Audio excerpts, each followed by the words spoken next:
सखी बड़ा ढेर दिन बाद मिलल बारू हो, तनी उनकर हाल चाल सुनावा। ये सखी का बताई तोहरी यारवा के हाल। जहिया से तू गईल बाड़ू नो तोरा याद में ना खाता ना पियता, पागल के भेज धइले बा। लो है सुना आगे बोलो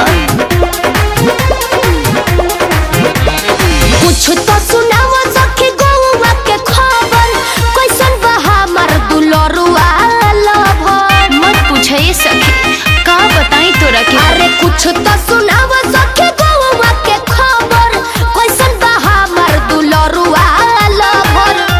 किया बही बाटे कुआरे की बिका गइल बा, हो बिका गइल बा।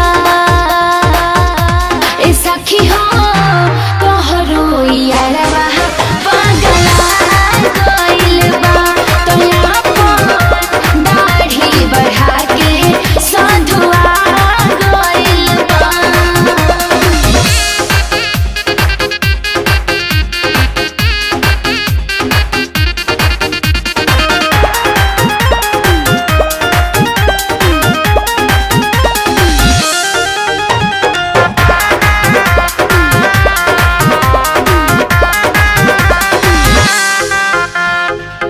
केतना समझवनी जब बोलावनी अकेला में, कहले रही दोसर कवनो खोज ली हमेला में। अरे उ तो सच्चा आशिक ह, उ तोरा के ना भूले। तोहरा ससुरा गइला के बाद हमहू मारत रही लाइन, बाकी हमरा से ना फसल, दिल पे कैलस नाही साइन।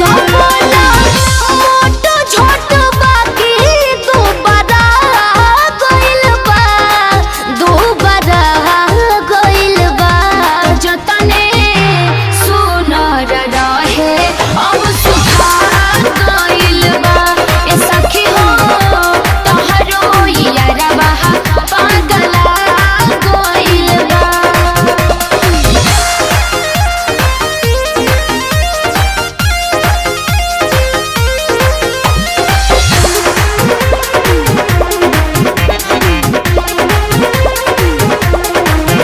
अब तारो आई अब जुदाई न सहाई, कुंदन के हाल सुन के कोई से रहाई। मत रो ये सखी चुप हो जा।